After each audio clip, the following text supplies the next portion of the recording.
Chapter 371.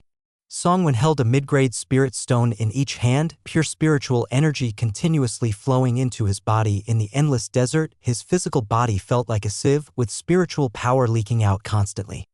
To maintain a sufficient level of spiritual energy within his body, he had to keep replenishing it. If there were no pursuers behind him, Songwon could rely on his strong physique to move slowly through the desert. However, the threat from the nascent soul cultivator loomed like a sword hanging over his head, preventing him from daring to pause even for a moment. He could only advance quickly. Suddenly, in the distant sky, an outline of a ruin eroded by wind and sand appeared, suspended in the air. The ruins seemed to have been abandoned for many years, looking dilapidated and worn. Songwon frowned. What was this? A mirage? Or an illusion? This was not the first time he had seen such ethereal visions in the endless desert. These apparitions sometimes vanished in an instant, while at other times they lingered for several hours after contemplating for a moment. Songwon flew toward the outline of the ruins. He traversed through the swirling yellow sand for 2 hours, just like when he had chased those phantoms in the past, until the illusion gradually faded. He saw nothing but yellow sand around him. Suddenly, as Songwon soared through the air, he noticed something move beneath the sand dune. A patch of yellow sand suddenly stirred, revealing a sand pit the size of a water jar. It seemed as if something underground was pushing against the sand. Finally spotting something unusual in the otherwise monotonous yellow sand, Songwon immediately halted his flight, suppressed his presence, and focused intently on observing the sand dune below. After a moment, the patch of yellow sand stilled again.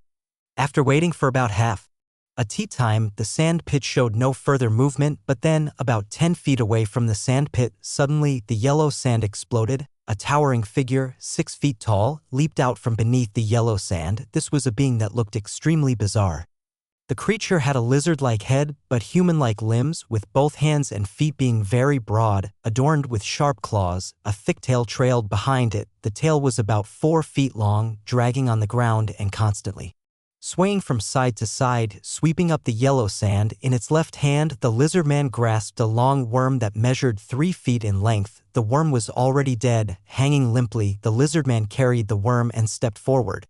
Moving swiftly between the various sand dunes, Songwon floated in the air, following closely behind, keeping pace. This lizardman emitted no spiritual energy fluctuations, yet its physical strength was surprisingly powerful, comparable to a mid-stage Foundation establishment cultivator. The lizardman moved quickly, covering 2,000 or 3,000 feet in just over 2 hours. He had no idea how it discerned direction in the vast expanse of yellow sand. Finally, the lizardman began to slow down as it reached its destination. Songwon had hoped that the lizardman would lead him to an oasis, but that wish was dashed. What lay below was not an oasis but a cluster of buildings. The building complex looked just like the mirage Songwon had seen not long ago. At this moment, Songwon realized that this was not some ancient ruin but rather a settlement built by a group of low-intelligence beings. The buildings were haphazardly scattered, with several houses constructed from piled stones. The stones varied in size and were stacked together in a very crude manner. It was as if a group of unruly children had randomly piled blocks, and it seemed like they could collapse at any moment. The walls were riddled with holes and gaps, some of which were large enough for a person to crawl through. It was truly a place where wind whistled through from all sides, with yellow sand blowing across. The stones used for building the houses were not natural stone materials but rather bound together by yellow sand. Within these houses, there were no fewer than 1,000 lizardmen. Both male and female lizardmen were present. Earlier, Songwon had seen that the one he encountered was a male. It was easy to distinguish between the male and female lizardmen. The females had 2 protrusions on their chests that resembled those of a cow. The male lizardman holding the long worm was among the top-tier individuals among these lizardmen. The lizardman carried the long worm, weaving through the dilapidated houses, heading toward the center of the settlement. There, a grander and more imposing house stood. This house was built from actual stone blocks, which were grayish-blue in color. It was unclear where they had been transported from. Among the crumbling houses, several small lizardmen appeared, gazing hungrily at the long worm in the male lizardman's hand.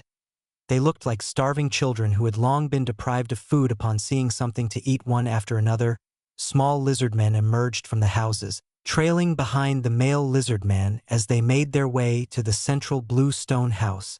Gradually, A group of no fewer than 50 small lizard men gathered behind the male lizard man.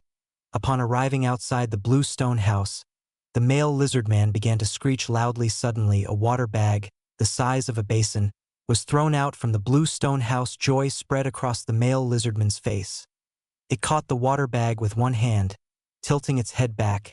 It opened its mouth wide and began to drink eagerly. Clear water dripped from the corners of its mouth, falling onto the yellow sand below. In an instant, it was buried beneath the yellow sand, disappearing without a trace, leaving only faint spiritual energy behind. Quickly, a large bag of clear water was gulped down into its stomach.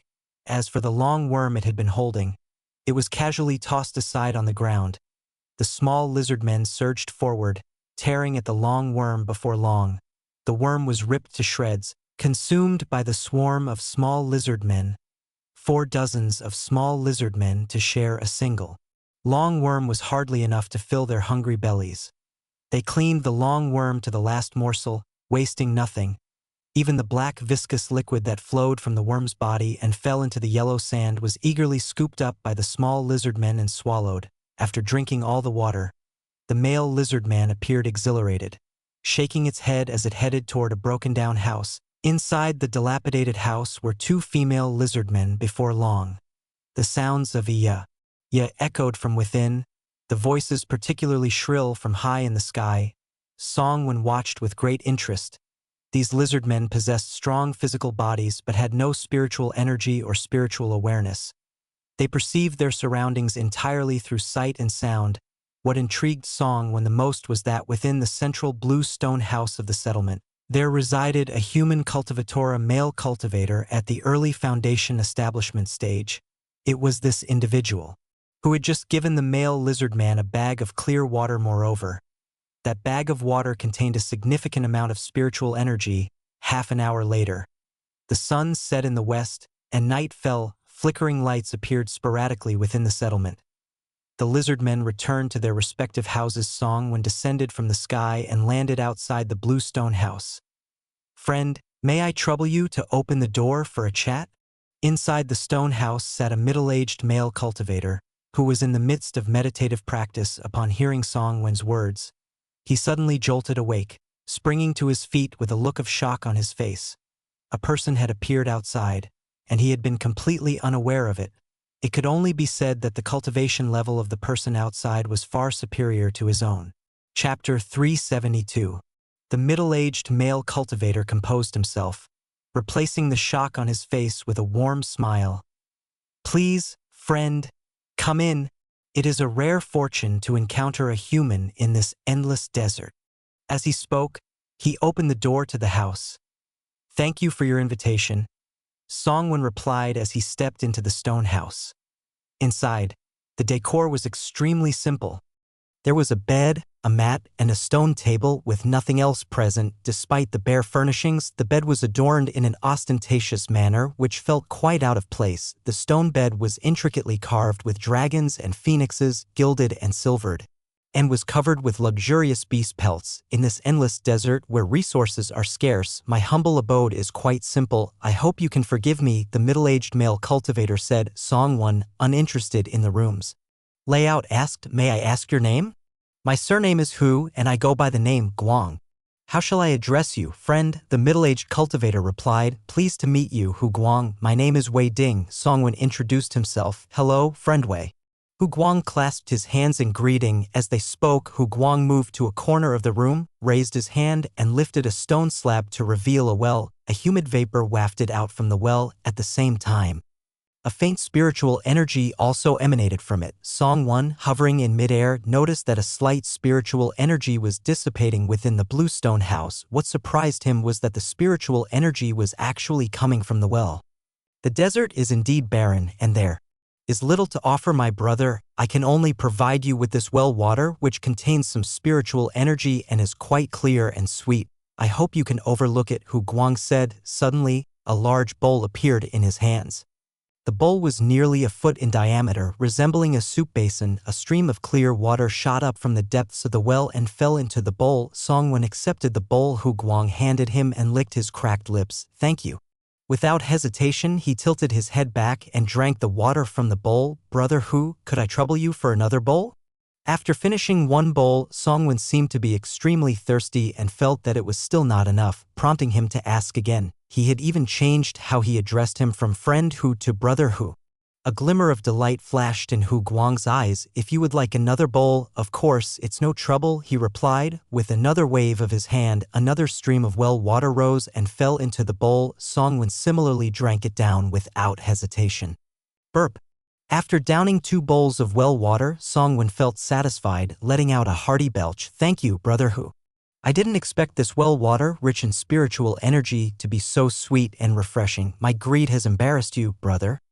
Songwon's expression was a bit awkward. Hu Guang chuckled. If this were the outside world, this bowl of well water would naturally not catch your eye. However, in this endless desert, rarity makes it precious. If friend Wei likes it, you can take some well water with you when you leave.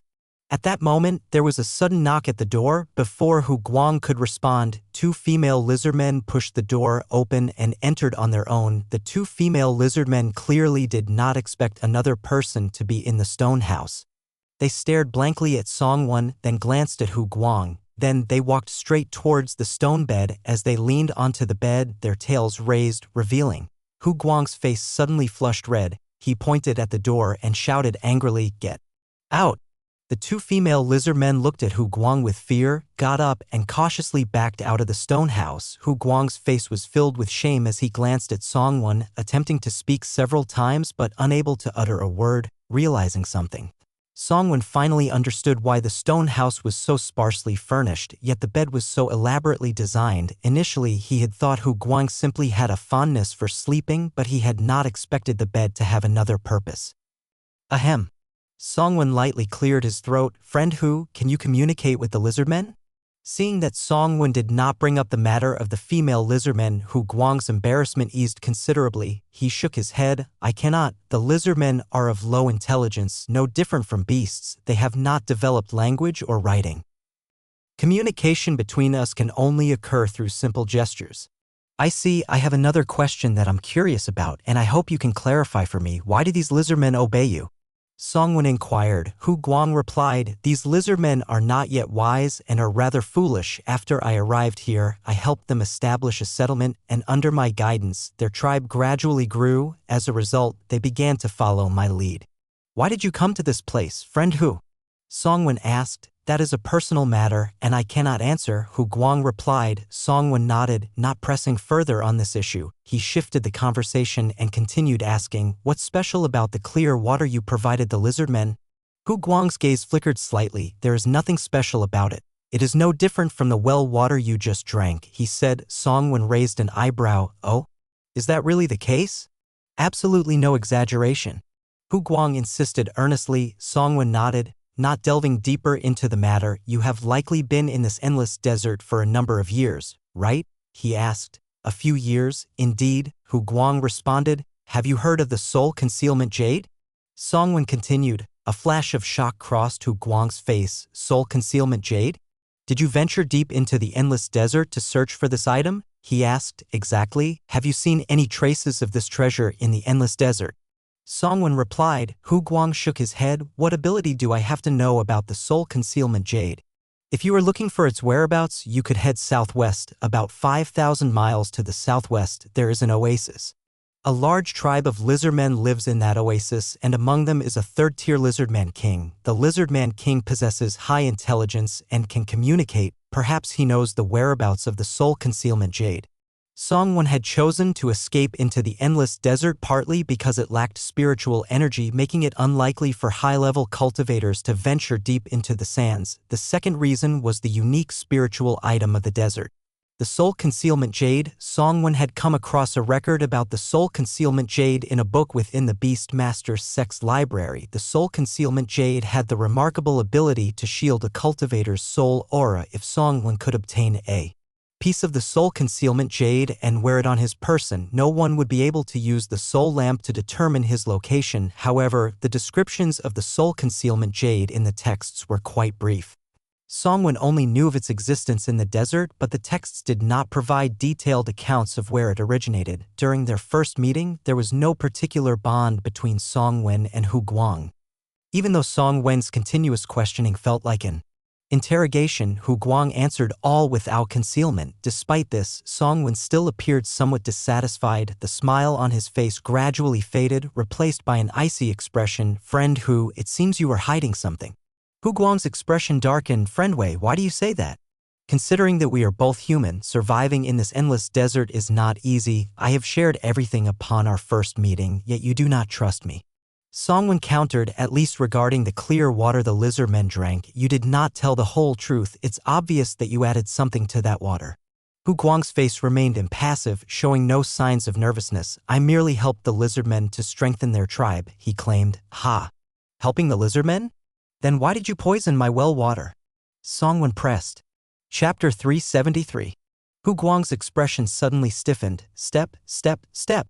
He hurriedly retreated a few steps, creating distance between himself and Songwen. His eyes were filled with vigilance as he stared at Songwen. "Since you know the well water is poisoned, why did you still drink it?" Songwen smiled. "Of course, it was to let you lower your guard and answer my questions truthfully." "Humph." Hu Guang let out a cold snort, his expression malevolent. "Since you know the well water is poisonous, you dared to drink it. It seems you must possess an antidote. But the well water doesn't contain poison. It is a unique hallucinogenic spiritual medicine of the endless desert called divine grass. Consuming it will awaken the deepest desires within a person's heart. These desires transform into illusions that invade the sea of consciousness, making it difficult to distinguish between reality and illusion, thus creating a feeling of euphoria.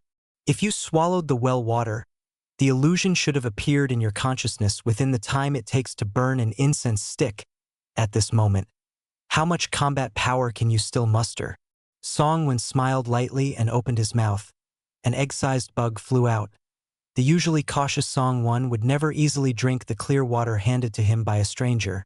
At the instant he ingested the well water, a sacred goo had swallowed it entirely. Songwen realized the water was poisonous precisely because the sacred goo suddenly grew larger and became extremely restless. As soon as the sacred goo appeared, it eagerly flew towards the stone wall of the house, beginning to gnaw on the blue stone. Songwen's expression changed slightly. Could it be that the greatest desire of the sacred goo was to eat? This desire seemed rather strange. Seeing the bug fly out from Songwen's abdomen, Hu Guang instantly understood something, and his face turned as pale as death. He knew his strength was inferior to Songwen's, and if Songwen wasn't poisoned, he would have no chance of being his opponent. Boom! Hu Guang's legs gave way, and he suddenly knelt on the ground. "Senior, spare my life. I didn't mean to target you. I mistakenly thought you were someone trying to kill me, and that's why I poisoned the well water." "Trying to kill you?" Songwen asked, puzzled. Hu Guang replied, "I once offended a golden core family and was hunted down by them. Forced into a corner, I fled into the endless desert. Is what you said about the soul concealment jade true?" Songwen inquired. Hu Guang affirmed, "There is absolutely no deception. I stumbled upon this lizard man gathering place, discovered that the well water here contains spiritual energy that prevents my cultivation from declining, and so I found ways to stay here without leaving. I have never heard anything about the soul concealment jade." "Then how do you know there's an oasis southwest, about 1,000 miles away, inhabited by lizard men?" Songwen asked. "It was a female lizard man who told me female lizard men are generally weaker than males, but their intelligence is higher. I've been accompanying the female lizard men every night and have exchanged simple communication with them." Hu Guang explained. Songwen couldn't help but regard Hu Guang with newfound respect. It seems that desperate times call for desperate measures can also be a means to gather useful information. "Is there anything else you want to add? If you can tell me everything about the endless desert, I can make it quick for you," Songwen said, his voice cold as frost, making Hu Guang shiver. "I have told you everything honestly. Why do you have to go to such extremes?" Hu Guang's face was filled with reluctance and anger. Songwen remained indifferent. "I just don't want to expose my whereabouts. Wanting me dead won't be so easy. Hu Guang's expression turned vicious, and he suddenly roared. Song 1 was unfazed. Are you waiting for the lizard men to come to your rescue? Don't worry. They won't come. What do you mean by that? Hu Guang suddenly became extremely anxious. In this lizard man tribe, there were 13 lizard men whose physical strength was comparable to foundation-building cultivators. These lizard men obeyed Hu Guang, making them his greatest support. The blue stone house was surrounded by 13 sand houses, each inhabited by a lizard man at the 3rd tier. When Song Wen stepped into the blue stone house, he habitually released the sacred goo to monitor the surroundings. The 2 female lizard men who had just exited had informed the 13 third-tier lizard men of Song Wen's presence. All 13 third-tier lizard men had come out of their houses and were lurking outside the blue stone house.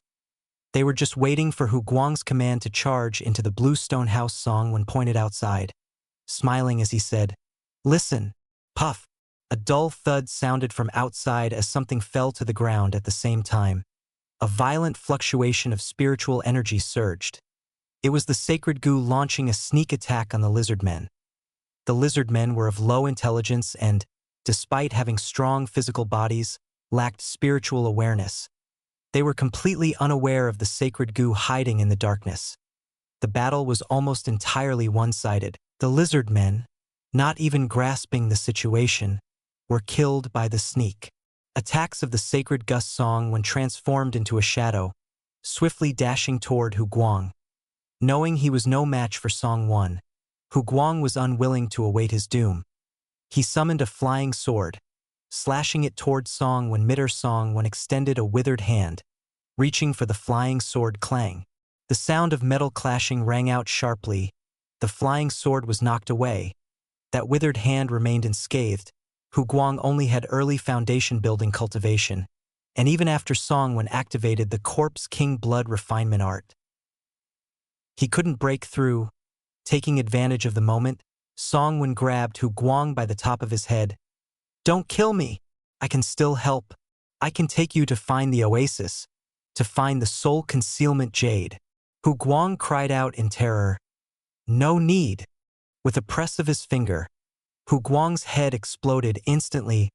Blood mixed with yellowish-white substances splattered everywhere. Soul-searching technique. From Hu Guang's memories, Song Wen did not gain much useful information. Hu Guang's accounts about the oasis, the lizard men, and the soul concealment jade were all true, however.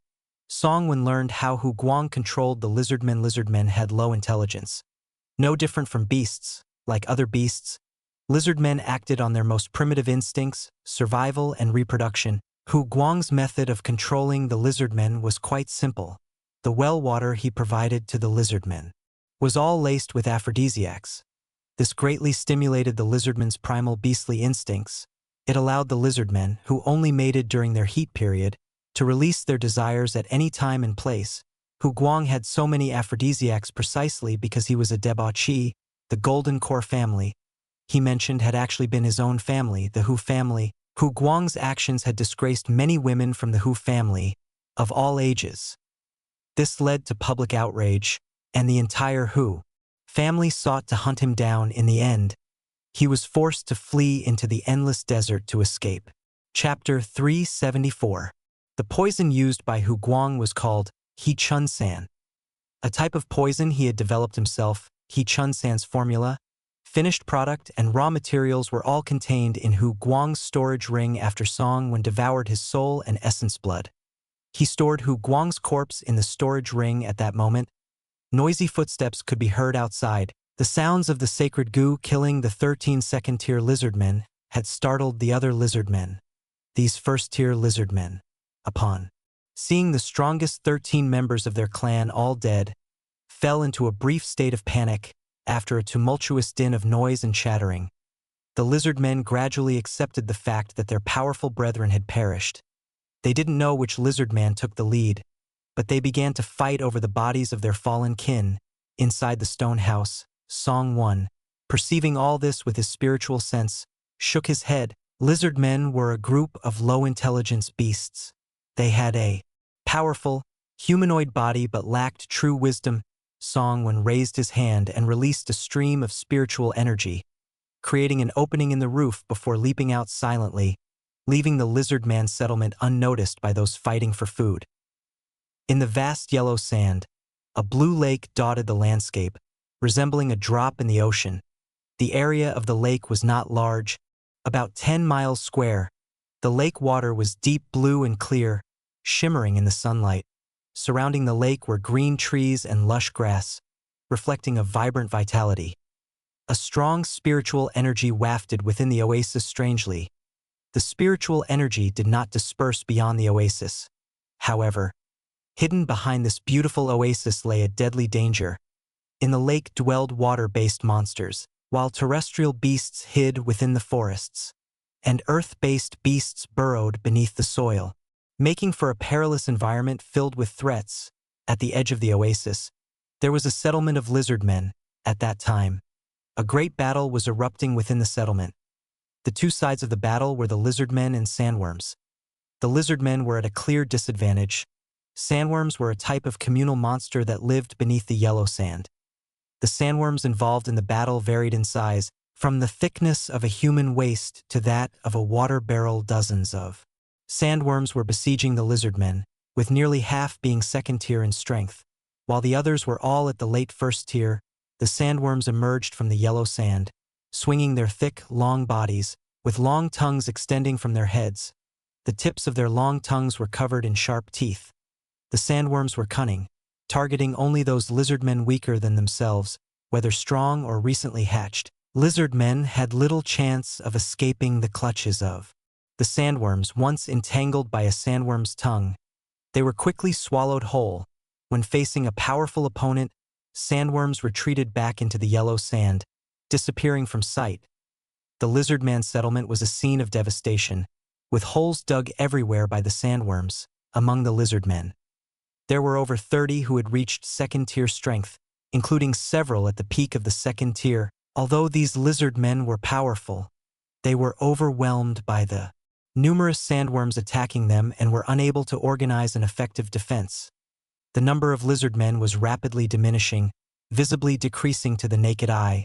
Those powerful lizard men, seeing they could not hold their ground and feeling a sense of retreat, fled in various directions.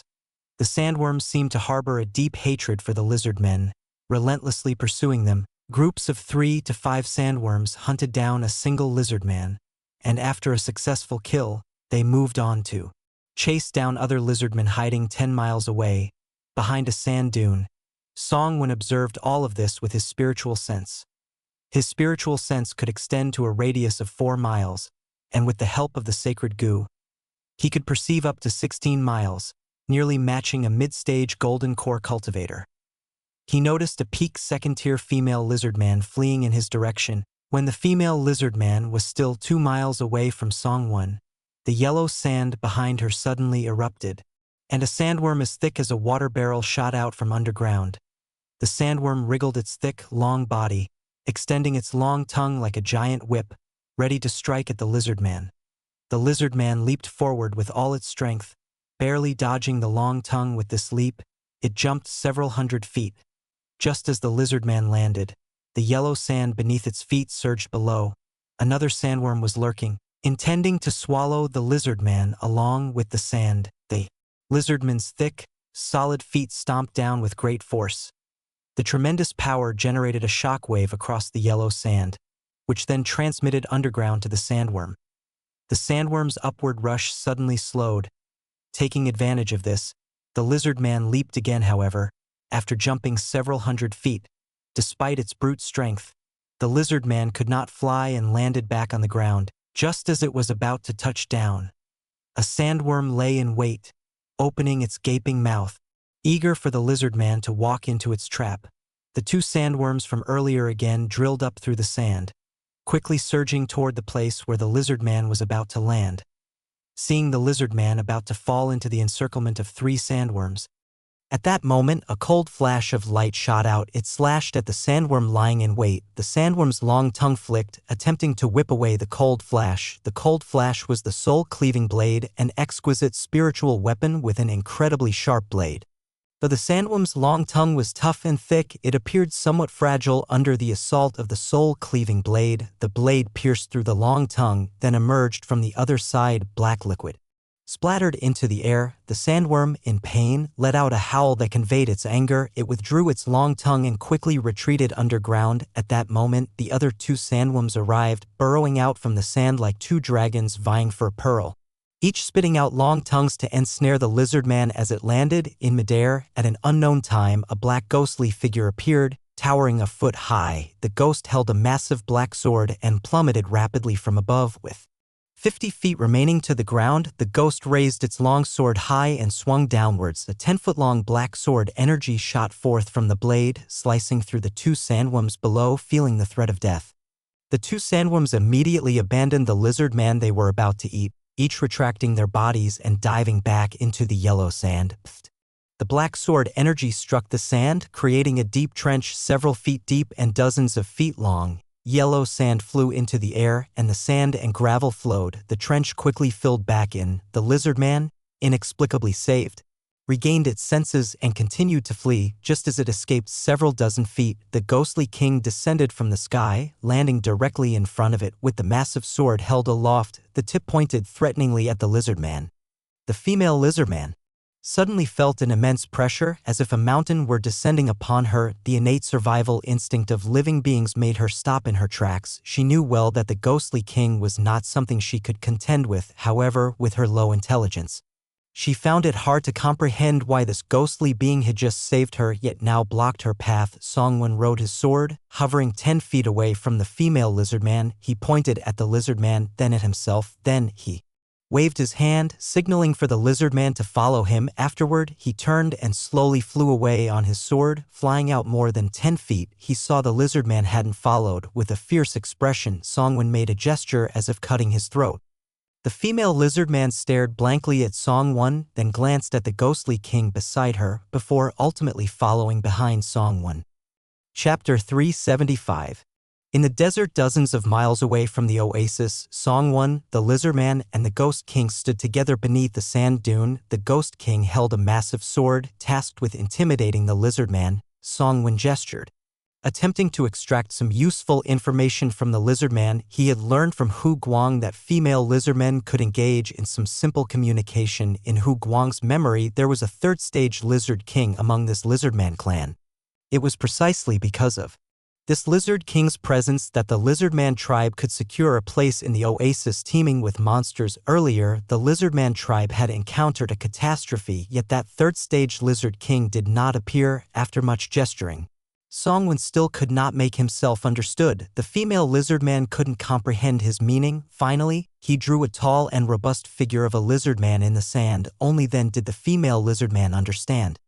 It pointed toward the eastern horizon and started chattering excitedly. Songwon roughly understood that it was saying the lizard king had gone to some distant place in the east. Next, Songwon took out a map. The map depicted a semi-transparent blue stone. This was precisely the soul concealment jade he was searching for. Songwon initially wanted to locate the lizard king to obtain information about the soul concealment jade directly from it. The lizard king was the most powerful among the lizardmen, possessing the highest intelligence, making communication much easier than with the second-stage lizardmen. Since the lizard king was nowhere to be found, he could only settle for second best, trying to gather information about the soul concealment jade from the peak second-stage female lizardman. The female lizardman gazed at the map, lost in thought. After a long time, it raised its hand and pointed east. Songwon was baffled and could not discern what it was indicating. The lizardman squatted on the sand, mimicking Songwon's previous gestures, and drew several smaller lizardmen behind the image of the lizard king. Then, it found a piece of broken stone about the size of a thumb and placed it in front of the drawing of the lizard king. The figures it drew were crooked and hard to recognize. After staring for a long time, Songwon finally understood. The female lizardman meant to say that there was soul concealment jade at the location where the lizard king had gone. Of course, this was merely Songwon's conjecture. He wasn't certain whether he was right or wrong. He pointed east and then gently nudged the lizard man with his spiritual energy, indicating for it to lead the way to find the lizard king. The lizard man shook its head repeatedly, waving its hands as if afraid of the place the lizard king had gone. The ghost king suddenly raised his hand and a pitch-black sword energy shot out, landing beside the lizardman's feet.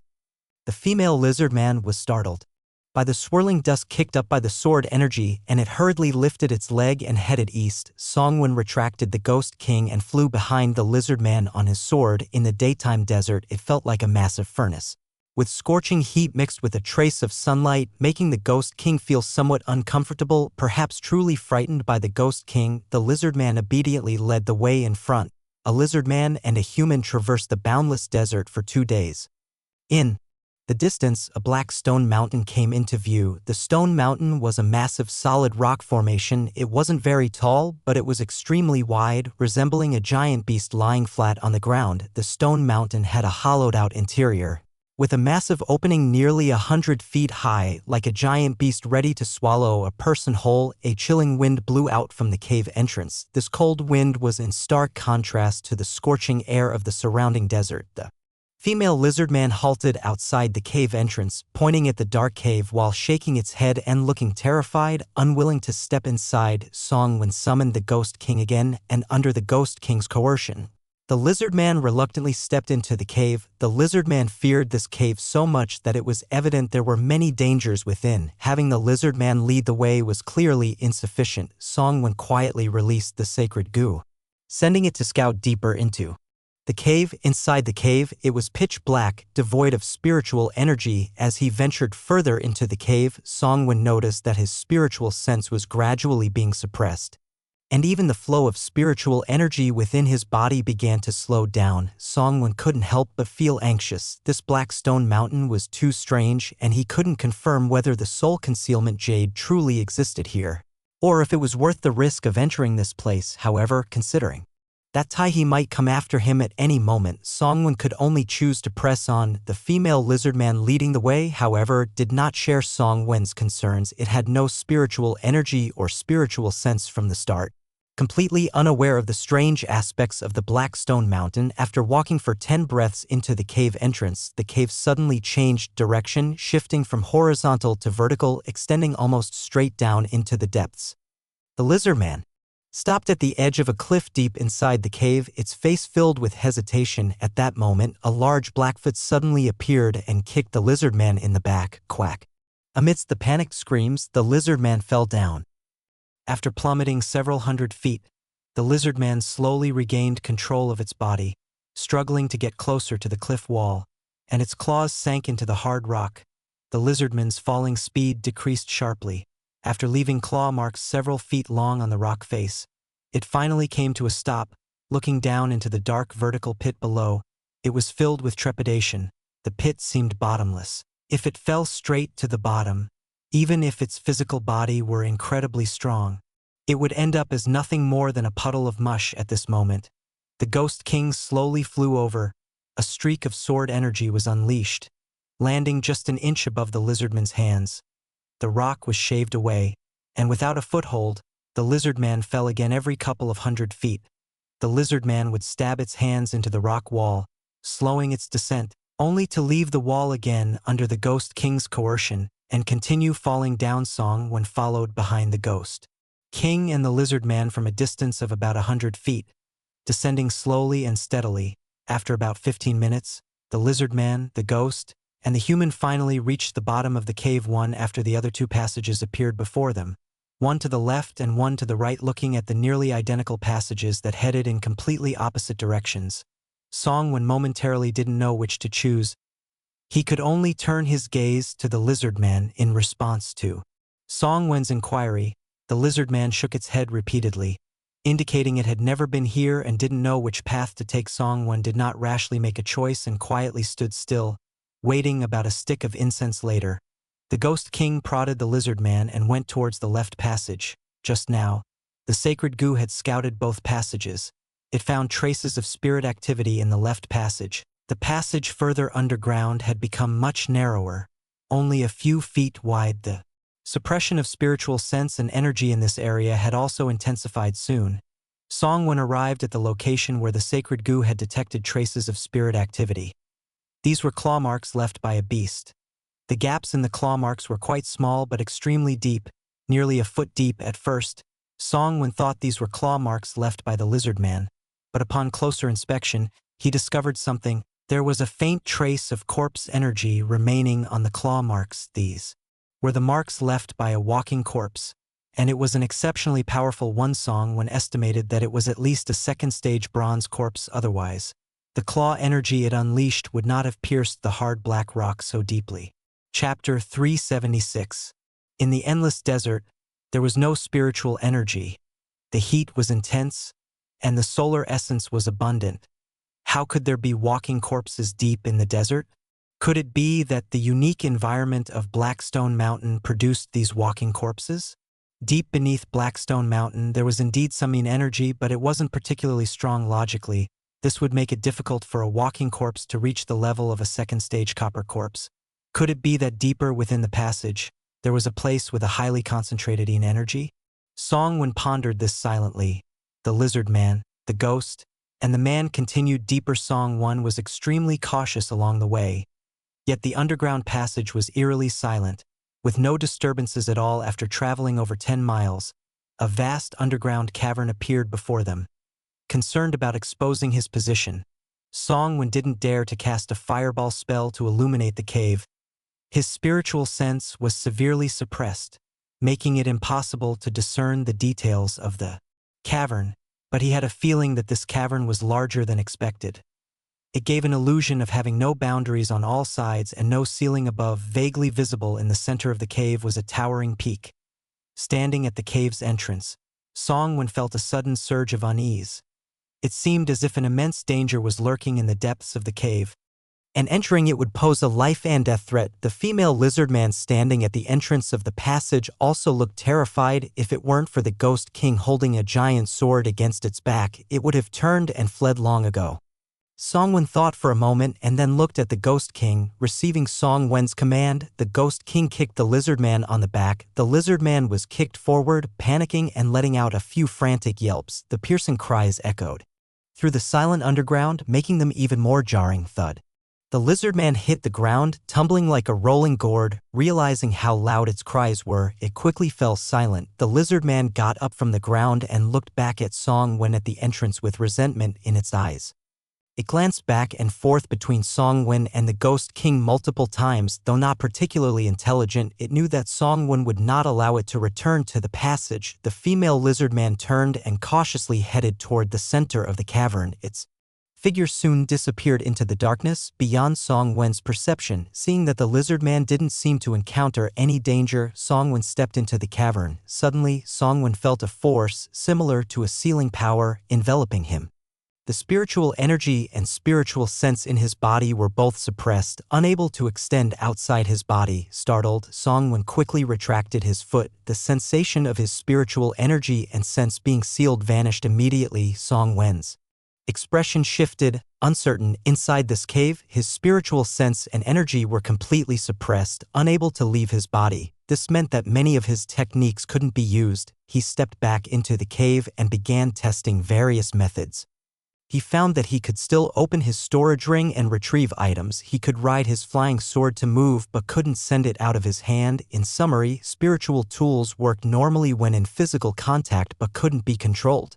Once separated from his body, Song-Wen directed 6 sacred gusts to stay within a 100-foot radius around him. In this area, even in total darkness, he could see clearly, allowing him to communicate with the sacred gusts in real time. Song-Wen entered the cavern, riding his sword, moving slowly toward the towering mountain. After traveling over 100 miles, he finally arrived at the foot of the mountain. Looking up, he saw the peak hidden in darkness. The height of the mountain was unknown.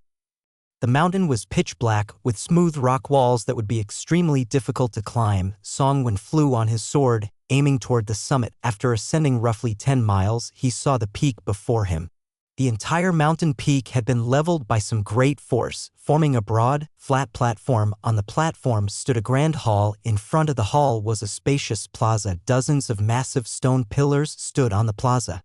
Song-Wen descended on his flying sword, landing in front of one of the stone pillars at the center of the plaza. Only then did he notice that this pillar was wrapped with a chain, binding a lizard man. The chain pierced through the lizard man's collarbone and feet, preventing it from mustering any strength to break free. The lizard man was covered in scars and had fainted from the ordeal. Songwon sent his sacred gust to inspect the other pillars. A moment later, he learned that a total of 8 pillars had lizardmen bound to them. One of these lizardmen was tall and robust, exuding a powerful aura. It was the Lizard King Songwon had been searching for. However, he did not find the female lizardman he had previously captured. It was clear that these 8 lizardmen had been bound here before Songwon entered the cave. Suddenly, a heavy footstep echoed from the direction of the hall. Songwon's expression tensed. Moving like a ghost, he silently slipped to the outskirts of the plaza. After a few miles, Songwon reached the edge of the plaza. Restraining his presence and hiding behind a pillar, a figure emerged from the hall. He walked straight to the center of the plaza, stopping in front of the Lizard King. Seeing that the Lizard King was unconscious, he raised his hand and struck it with a gust of force. Gah! The Lizard King groaned in pain and gradually regained consciousness. Human, despicable, tricked me, used me as bait. The Lizard King's intelligence was surprisingly high, and it could even speak human words. But its speech was halting, requiring a pause every 2 or 3 words.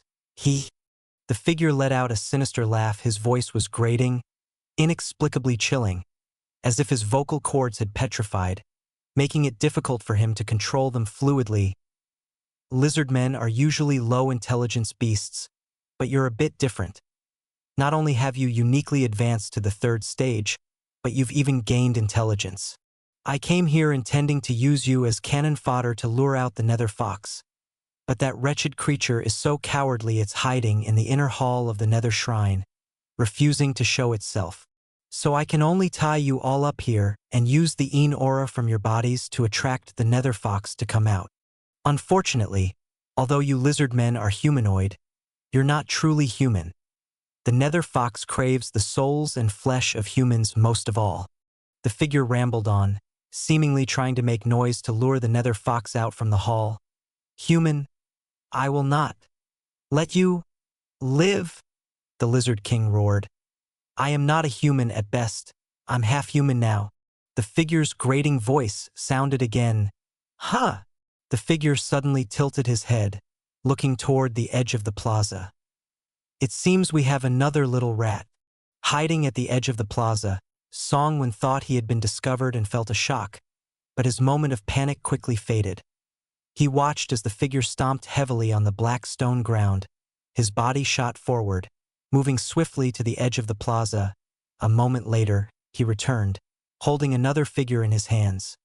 It was the female lizardman that Songwon had previously captured. Who would have thought that you lizardmen are so loyal? One of your kin even risked coming here to find you. The figure bound the female lizardman to a stone pillar and spoke to the Lizard King. Gra! Seeing another member of his kind fall into the figure's hands, the Lizard King let out an enraged roar. Chapter 377. The Lizard King struggled continuously, causing the chains to clank noisily. The figure watched with a smile on his face. The more noise the Lizard King made, the more likely it was to draw the attention of the Nether Fox. The figure was like a cunning hunter, waiting for his prey to take the bait. After a while on the plaza, he strode toward the grand hall. His footsteps were as light as a cat's, making not a single sound, clearly not wanting to alert the Nether Fox as he entered the hall. Hiding behind a stone pillar at the plaza's edge, Songwoo felt that the figure seemed familiar, as if he had seen him somewhere before. But the distance was too great, and it was pitch dark all around, so he couldn't clearly make out the figure's features.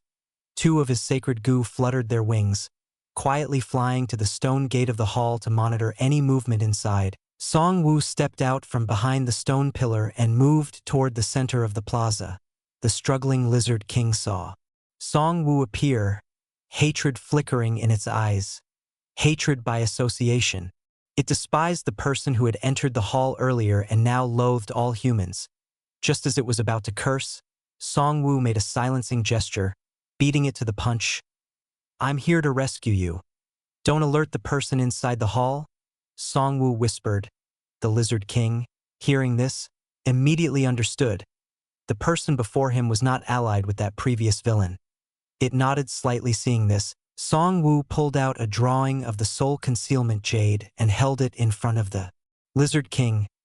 I'll free you from these chains. In return, tell me where I can find this stone. The Lizard King stared at the drawing for a moment. Then its eyes flickered, and it nodded. Song Wu waved his hand, and the Ghost King suddenly appeared. The Ghost King stepped forward, grabbed the chain, and yanked it out of the Lizard King's body. The heavy chain ripped through the Lizard King's flesh, dragging with it large pieces of bloody tissue. The Lizard King grimaced in pain but didn't utter a sound. Freed from the chains, the Lizard King immediately slumped from the pillar to the ground.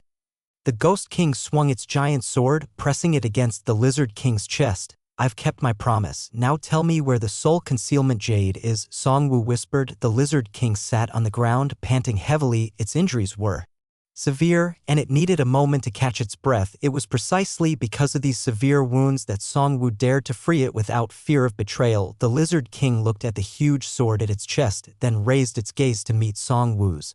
A slight glint flashing in its eyes. Soul concealment jade, nether fox, browbone. Song Wu's face stiffened. You're toying with me. The Lizard King sneered. No lies. The nether fox is in the hall. Kill it, and you'll obtain the soul concealment jade. Unable to discern the truth of its words, Song Wu chose not to dwell on it. He activated his escape technique, heading for the edge of the plaza. The Ghost King withdrew its sword and followed behind Song Wu. As for the Lizard King, Song Wu did not kill it.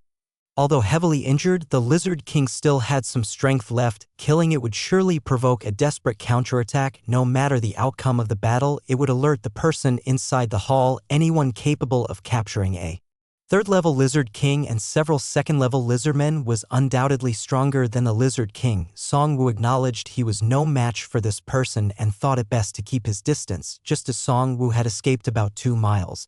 Still not quite at the edge of the plaza, suddenly, a grating, harsh voice echoed, "Young lad, since you're here, why hurry to leave?" Song Wu's heart tightened. It was the voice of the person who had captured the Lizard King, but hadn't he gone into the hall? Why did he suddenly appear on the plaza? When had he left the hall? Why hadn't his 2 sacred gu stationed outside the hall to monitor the person, relayed any information to him? Songwon was filled with questions. Disregarding the need to hide, he let lightning flash over his body, accelerating his escape speed. At that moment, a shadow flickered. A figure appeared in front of Songwon, blocking his path. Heh. Earlier, I sensed the presence of a living person on the plaza but couldn't find where you were hiding, so I sent a phantom into the hall to lure you out. Who would have thought it would be you? After all this time, were you really planning to leave without saying hello? Songwon stopped, his expression grave. The person blocking his path no doubt was a corpse puppet refined from a green wooden statue. This corpse puppet had previously been seized by Xuan Mei and had served as a temporary vessel for her soul. He hadn't expected that, after 15 years, she was still occupying this body. Xuan Mei had somehow reforged the corpse, advancing it into a true third-tier silver corpse. Song Wen's face was serious. Lightning surged around him, clearly preparing for a life or death struggle with Xuan Mei. Perhaps seeing his resolve, Xuan Mei spoke. "Young man, don't be so tense. I don't plan to harm you. In fact, you even helped me once. If it weren't for you, I wouldn't have been able to break the soul shackles that bound me for tens of thousands of years. You're here for the Nether Fox and the Nether Shrine, aren't you? How about we join forces? You lure out the Nether Fox and I'll capture it." Songwon watched Xuan Mei cautiously and replied, "Once we capture the Nether Fox, I want its browbone." Xuan Mei smiled faintly, perhaps attempting a seductive smile. However, she was currently in the corpse puppet made from a green wooden statue. Her smile looked disturbingly strange, grotesque and hideous, truly a sight hard to bear. "It seems you've gotten yourself into big trouble and need the soul concealment jade to conceal your soul power fluctuations." Seeing through his intentions, Songwon was pleased rather than shocked. Xuan Mei's words confirmed the Lizard King's earlier statements. The soul concealment jade was indeed the browbone of the Nether Fox. "The browbone is yours, but the Nether Fox's corpse belongs to me," Xuan Mei said. Songwon nodded. "Fine. However, I know very little about the Nether Fox and the Nether Shrine. Could you enlighten me, Senior?" Xuan Mei replied. "Tens of thousands of years ago, the Nether Shrine was a place that countless cultivators feared. You know nothing about the Nether Fox or the Nether Shrine, yet you dared to enter. I'm becoming more and more curious about the trouble you've encountered. Might you satisfy my curiosity, young man? Songwon responded, It's a personal matter I cannot discuss with outsiders. Shuemei said, Very well, I won't pry. I can tell you everything about the Nether Shrine in exchange, but I hope you'll answer one question honestly in return. What does Senior wish to know? If it's something I'm aware of, I'll tell you without reservation. Songwon said, In your years in the cultivation world, have you ever heard of the profounding physique? Shuemei asked, Profounding physique? Songwon frowned, contemplating. The outline of Corpse King blood refinement technique mentioned that both the profounding physique and the supreme yang physique enhanced the cultivation of this technique, doubling the results with half the effort despite having been free for more than a decade. Shuemei hadn't reincarnated into a new body and was still inquiring about the profounding physique, indicating her obsession with Corpse King blood refinement technique. This could be an opportunity. To completely resolve the issue of Yen Yiwen, Songwon thought to himself, Reporting to Senior, there is a foundation establishment cultivator named Yen Yiwen within the demonic Nine Palaces sect who possesses the profounding physique. Songwon said. Shuemei's face lit up with joy. Is that true? Songwon replied, No falsehoods, Senior. You'll find her easily if you seek her out. Shuemei looked intently at Songwon. You told me this so readily. If you're telling the truth, then this woman must be your enemy. Could it be that your flight into the endless desert is somehow connected to her? Songwon looked at Shuemei without responding. Shuemei continued, The profounding physique is the ideal constitution for a furnace vessel. Since this woman is merely at the foundation establishment stage, she wouldn't be a match for you. It seems that the one hunting you likely seeks to capture her in essence. Songwon was taken aback. Shuemei's insight was uncanny, worthy of a creature that had existed for tens of thousands of years. Her intellect bordered on the demonic. Changing the subject, Songwon said, Senior, I've told you about the profound in physique truthfully. Isn't it time for you to explain the Nether Shrine and the Nether Fox? Chapter 378. The Nether Shrine is a subordinate faction of the Divine Blood Gate, established specifically to train blood wraith guards for the sect. Shuemei explained, Back in the day, this cave was filled with boundless blood energy and corpse miasma. The Nether Shrine even brought in endless ghost chi from the misty ghost realm to temper the physical bodies of the blood wraith guards. The shrine is divided into an inner and outer hall. Both are shrouded in ghost fog, but the outer hall is nothing compared to the inner. The ghost fog here is unlike ordinary ghost chi. It disregards one's cultivation level, corrupting both the flesh and soul of anyone who enters, turning them into mindless wraiths. We can manage the outer hall, but the inner hall is too dangerous. The fog could corrode one's body in no time. The Nether Fox is a unique creature born from the ghost chi and can move freely within the fog. Timid by nature, the Nether Fox rarely leaves the fog unless absolutely necessary. It feeds on the flesh and souls of living creatures, particularly favoring humans. You, a living human, are the perfect bait to lure out the Nether Fox. Songwon asked, Senior, may I ask how many Nether Foxes are in the shrine, and what level of cultivation they possess? Shuemei replied, There is only one Nether Fox at late stage Tier 3 strength. Songwon's pupils immediately widened. A late stage Tier 3 beast. I'm merely at the foundation establishment level. Facing a late-stage Nether Fox would be a death sentence. Besides, your corpse body is only at the Silver Corpse level, far weaker than a late-stage Tier 3 Nether Fox. How do you plan to kill it? Shuemei replied, Rest assured, I wouldn't send you to die without a plan. As soon as you step into the outer hall, the Nether Fox will likely sense the lure of your living aura and emerge from the inner hall. Once it steps out, I have a way to kill it. Songwon gazed at Shuemei, his expression dark. Shuemei's words were evasive. She had yet to explain her exact plan for dealing with the fox, nor how he would survive its attack. It was clear she planned to use him as fodder while keeping her real strategy concealed. Facing the Nether Fox might be no worse than a life-or-death struggle with Shuemei herself, where he might at least have a slim chance. Songwon pondered silently. Noticing his hesitation, a bloodthirsty smile crept onto Shuemei's Stiff face, it seems you're not keen on being bait willingly, then I'll just have to kill you, seal your soul in this corpse, and use your freshly dead body to lure the nether fox. As she spoke, corpse energy surged from her body, rising like a wave. Her claws glowed with a chilling light, ready to strike. Just as Xuanmei prepared to attack, a shout echoed through the cave, "Stop!" A figure swiftly approached from afar, voice booming even before arriving. In an instant, the figure appeared above the square, a powerful aura flooding the area like a torrential storm. Songwen felt as if Mount Tai itself pressed down on him, making it difficult to breathe. His limbs felt bound, rendering him immobile. Songwen was horrified. Whoever had come was so strong that their mere presence crushed his ability to resist. Xuanmei's expression also froze, though not intimidated by the power. She was surprised that a nascent soul cultivator would appear here, in the desolate, endless desert where spiritual energy was scarce. The newcomer was a square-faced man dressed in a green robe. Tai He, master of Yen Yiwen. This cave suppressed his spiritual power and senses, but not as severely as it did Songwon, leaving him able to extend his awareness about a mile. Scanning Songwon, Tai He confirmed that he had finally found the Ji-in target and smirked. Ji-in, you certainly know how to run. To think you'd flee all the way to the endless desert. His spiritual sense then swept over Xuanmei. Oh, so you're a nascent soul spirit driving a silver corpse. You must have been a nascent soul cultivator in life. Perhaps if we're acquaintances, I could help you acquire a suitable body. Relying on a corpse is hardly a permanent solution.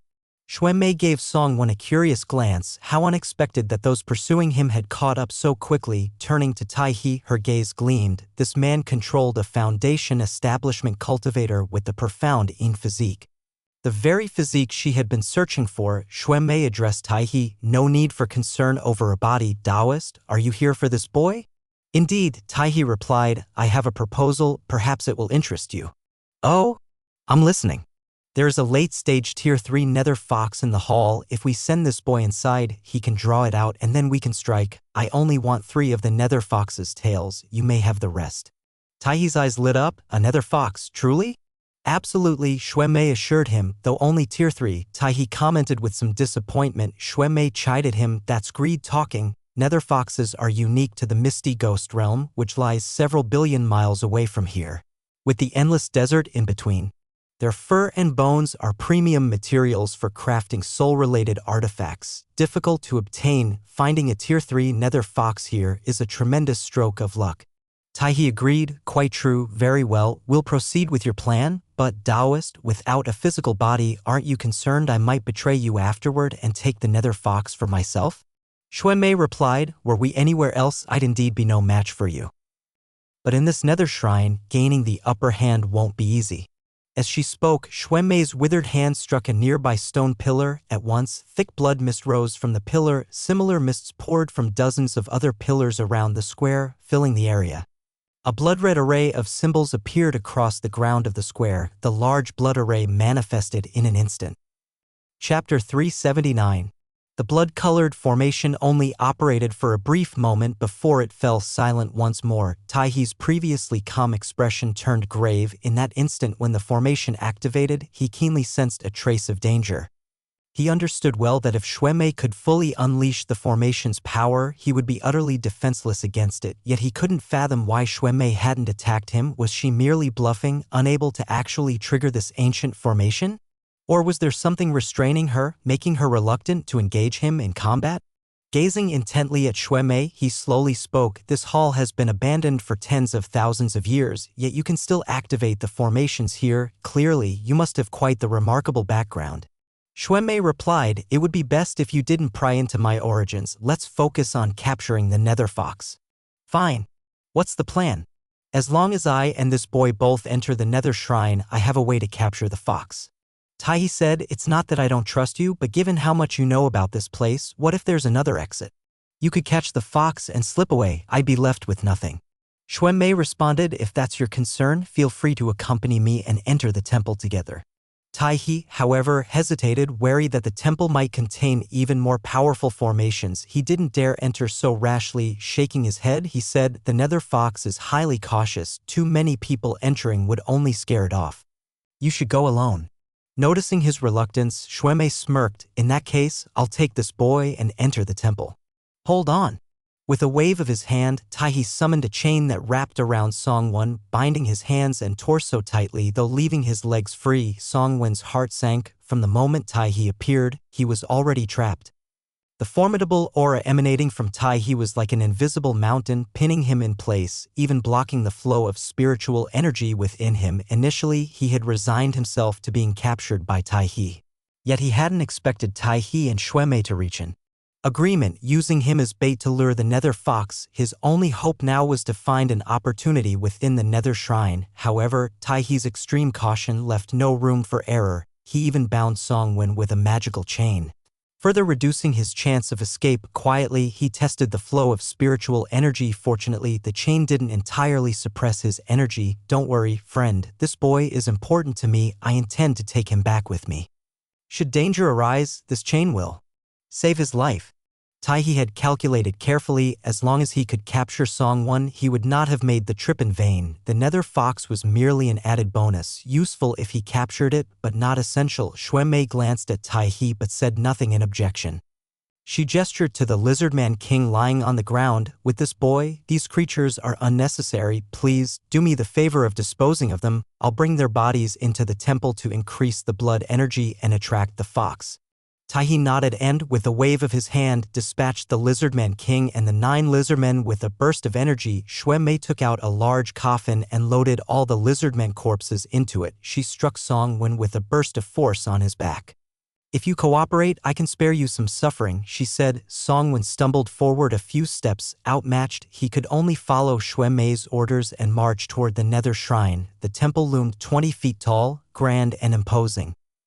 The doors were ajar as Songwon stepped inside. Inside the temple, a faint mist of ghostly energy lingered. Songwon noticed that the ghostly energy in this mist was subtly different from regular ghostly energy. The typical ghostly aura has a sinister and eerie feel, but the ghost energy inside the Nether Shrine has an added sense of chaotic aggression. This ghostly energy seemed like a beast that had been starving for ages, constantly surging and trying to invade Songwen's body. The spiritual energy he cultivated from the Corpse King blood refinement technique within his dantian suddenly began to circulate automatically, rushing through his meridians almost instantly. Corpse-like changes appeared in Songwen's appearance. He felt a flicker of joy in his heart and immediately forced the Corpse King blood refinement technique to stop circulating. This cave had a suppressing effect on spiritual power, though it didn't entirely restrict his spiritual energy. The rate at which he could circulate it was extremely slow. However, upon contact with the ghostly mist, the Corpse King blood refinement technique began to run on its own. This indicated that the technique and this place shared a profound connection. It might be his only hope for escape. Meanwhile, Xuemei scattered the lizardman's blood and flesh throughout the hall, filling it with a thick, bloody scent. "Kid, don't say I didn't warn you. The Nether Shrine is divided into an outer and inner hall. You'll be fine in the outer hall, but the inner hall is filled with turbulent ghost energy. With your human body, you wouldn't last more than a few breaths before the ghost energy erodes you, turning you into a mindless creature. Neither ghost nor human. Even I, with my silver corpse body, wouldn't dare to set foot in the inner hall easily." Songwen's face darkened as he looked at Xuemei, his eyes full of hatred and anger, but secretly he was pleased. The Corpse King blood refinement technique seemed to counter the ghostly mist, so he was not as fearful of it as ordinary people. If he could escape into the inner hall, he might have a chance at survival. The only obstacle was the enchanted chain Taihe had bound him with, which he'd need to unlock first. The chain was crafted from unknown spiritual materials. It made no sound, even when it scraped against the ground. As Songwen wandered through the outer hall, he examined its layout while devising an escape plan. Between the inner and outer halls was a stone door about 3 feet tall, slightly ajar. He realized that simply pushing it open would grant him access to the inner hall. Casting a glance back, he noticed that after spreading the lizardman's blood, Xuemei had hidden herself in a corner of the hall. Making no move to interfere with his exploration, Songwen approached the stone door and gave it a gentle push. To his surprise, it wasn't heavy and opened easily. "Don't touch the door, or you'll disturb the Nether Fox." Xuemei's voice suddenly echoed in his mind. Withdrawing his hand from the door, Songwen shifted his focus to unlocking the chain. The chain was a magical item, and despite his strength, he couldn't damage it. One end of the chain was held firmly in Taihe's grasp. To free himself, he would either have to untangle the snake-like chain or have Taihe release it. Looking back at the inner hall's stone door, he came up with an idea. Sitting cross-legged a few feet from the door, he feigned submission, appearing to cooperate with Xue Mei's plan to lure out the nether fox, and so he waited for days. Squeak. The stone door creaked, filling the silence with a grating sound. Both Songwen and Xue Mei in the outer hall were immediately alerted. They fixed their gazes on the inner hall's stone door, which was slowly opening. A spirit fox appeared at the entrance.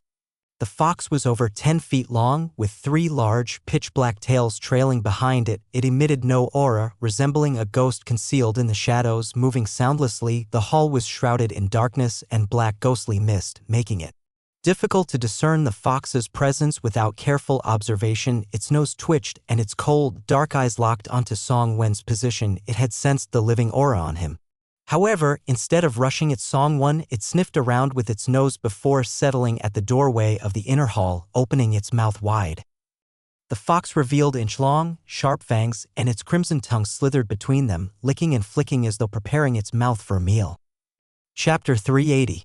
The nether fox stood only a few feet away from Song Wen. Though it remained still, its mere presence exerted immense pressure on him. This put Song Wen on high alert, unable to relax even slightly in this tense atmosphere. Time seemed to drag on endlessly.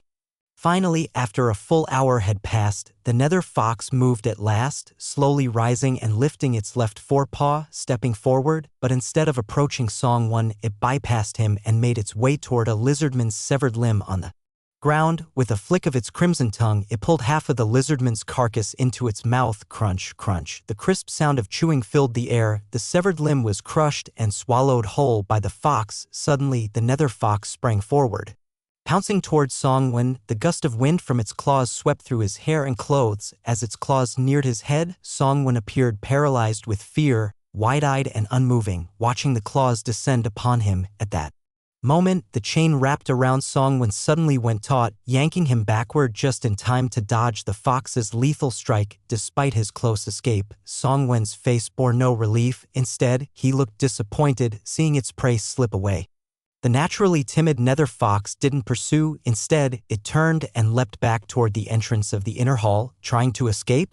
Too late. As Xue Mei's voice rang out, the floor of the hall suddenly flared with red light. Blood-red energy surged upward. A crimson barrier of an array formation appeared in the middle of the outer hall. The nether fox was trapped inside the formation, while Song Wen and Xue Mei remained outside it. The sudden change enraged the nether fox. Its fur stood on end as it charged back and forth within the formation, trying to break free. However, every attempt was blocked by the formation's barrier. Leaving the inner hall and trying to escape back in? Wishful thinking. Xue Mei looked smugly at the enraged fox within the formation. In her hand was a blood-colored formation plate, the very tool that allowed her to control the formations in the square and the outer hall. There were also formations within the nether shrine's inner hall. But due to the presence of ghostly mist, Xue Mei dared not venture deeply, or she would have captured the fox long ago. As she manipulated the formation plate, the blood-red light within the array intensified. The light pierced the nether fox like countless tiny poisoned needles, continually stabbing into its body. The fox let out piercing howls of agony. Black ghostly mist rose from its body, dissipating rapidly under the blood-red light. Its aura grew weaker. In a matter of moments, the fox was severely injured, its strength greatly diminished. Just as Xue Mei prepared to end it in one final strike, Song Wen, who had been crouching nearby, suddenly sprang up. With a powerful push from his legs, he leapt into the air, hurling himself headfirst toward Xue Mei. Xue Mei remained motionless, a look of mockery on her face. A mere foundation establishment cultivator dares to pull tricks in front of a nascent soul cultivator? The chain went taut again, dragging Song Wen backward at an even faster speed toward the outer hall's entrance. Suddenly, a 10-foot-tall ghostly figure appeared, blocking his escape. The Ghost King raised its massive sword. Song Wen's head collided with the sword's tip and exploded instantly outside the nether shrine. Taihe couldn't hide his surprise. Dead. How is that possible? With a thought, he quickly retrieved the chain. Upon examining the body pulled back by the chain, he noticed something unusual. This wasn't Ji-in at all, it was merely a corpse puppet, a life substitution puppet. Taihe's heart surged with anger. He had promised Yen Yiwen that he would bring Ji-in back alive as a dignified, nascent soul cultivator. He had personally set out to capture a foundation establishment cultivator only to be bested by a decoy. This was an unbearable humiliation. After a moment's consideration, Taihe decided to cast aside all reservations. His figure flickered as he dashed into the Nether Shrine's outer hall. Xuemei was momentarily stunned as she watched Songwen suddenly commit suicide. However, it was only a brief moment. Whether Songwen lived or died had nothing to do with her. Suddenly, from nowhere, a pseudo-third-tier silver corpse appeared, charging toward her aggressively. Scram! Xuemei shouted fiercely, raising a clawed hand and striking at the silver corpse. Her current body had already advanced to the third tier. The pseudo-third-tier silver corpse was no match for her. It was sent flying with a single strike. At that very moment, a streak of silver lightning appeared. The lightning shot toward Xuemei like a long rainbow, powerful and unstoppable. The ghostly mist inside the hall dissipated instantly upon contact with the lightning, like frost meeting the blazing sun. The Grand Cave Thunder technique. Xuemei's eyes flared with hatred as she stared at the lightning. She immediately realized that Songwen wasn't dead. She had seen him use the Grand Cave Thunder technique before. Xuemei raised her hand and struck upward. A palm print condensed from corpse energy materialized out of thin air, surging toward the lightning. Boom!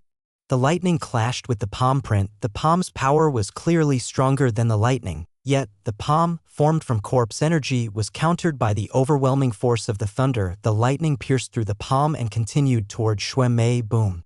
The lightning exploded above Xuemei's head. Her entire body seemed to be cloaked in a silver mantle. The lightning had been weakened significantly by the palm, rendering it incapable of harming a third-tier silver corpse. However, Xuemei's current form was that of a powerful spirit inhabiting a silver corpse body. Whether as a ghost or as a zombie, she was vulnerable to the force of heavenly thunder. Xuemei felt her body stiffen, momentarily losing control over the corpse.